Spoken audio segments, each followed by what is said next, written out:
In 2018, a gunman walked into Marjorie Stoneman Douglas High School in Parkland, Florida, and changed my life forever. My name is Andrew Pollack.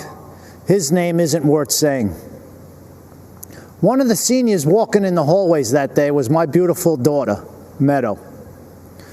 She was just months away from graduating and beginning a new life. We were so proud of the woman she had become. But in the hallway on that third floor, the gunman saw Meadow and shot her down the hallway, hitting her 4 times. After she was shot and on the floor, she crawled over to another student, a freshman girl, to protect her. She draped her body over her, and then the scumbag gunman shot my daughter at point-blank range 5 more times, killing Meadow and the girl she was shielding. She had a whole life ahead of her, and in that life, she could have done anything and been anything. So many moments that I waited so long for were taken from me. I didn't get to drop her off at college. I didn't get to walk her down the aisle. But every moment was taken from her, and for what? I never wanted this to become a political spectacle, but it did. I never wanted to meet the president like this, but I did. I was invited to the White House. The truth is, I had just buried my daughter that week. I really wasn't interested in public events like a tour or a photo op. I was interested in answers and solutions. So if the president wanted to meet me personally, I said I'd go. They said, of course, that was his plan. At the White House, my family and I sat with the president in the Oval Office and told him about Meadow. I told him what we knew. I told him that his administration needed to take a closer look at what went wrong and why. And I got to see who President Trump really is. He's a good man and a great listener, and he cuts through the BS. Then the president did what he said he would do. He took action. He formed a school safety commission that issued dozens of recommendations to make schools safer. But I'll bet you never heard about that.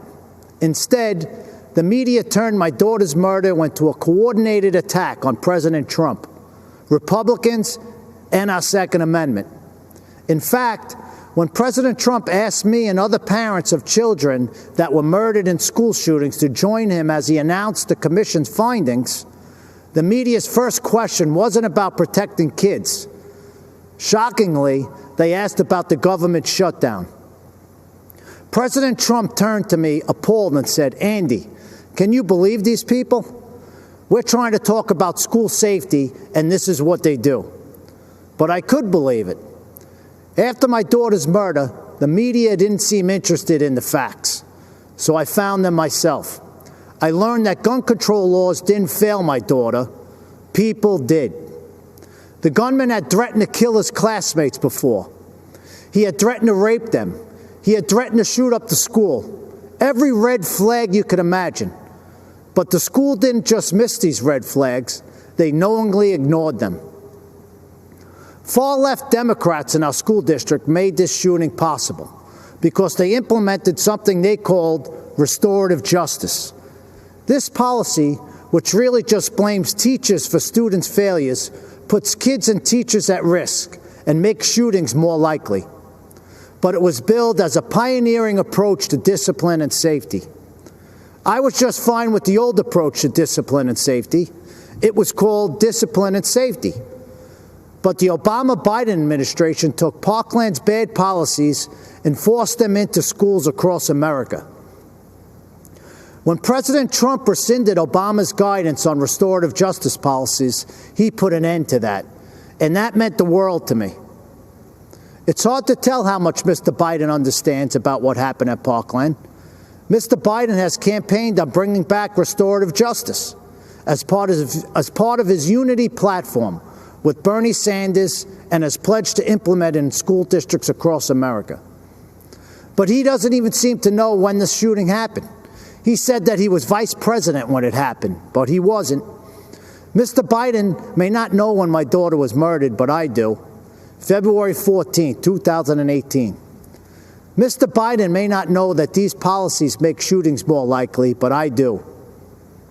Mr. Biden may not know who was vice president that day, but I do. It wasn't Joe Biden. It was Mike Pence. Thank God. And I know who the president was, too. It wasn't Barack Obama. It was President Donald J. Trump, and he took action. I truly believe the safety of our kids depends on whether this man is reelected. I hope you'll join me in helping to make that happen. Hey, NBC News viewers, thanks for checking out our YouTube channel. Subscribe by clicking on that button down here and click on any of the videos over here to watch the latest interviews, show highlights, and digital exclusives. Thanks for watching.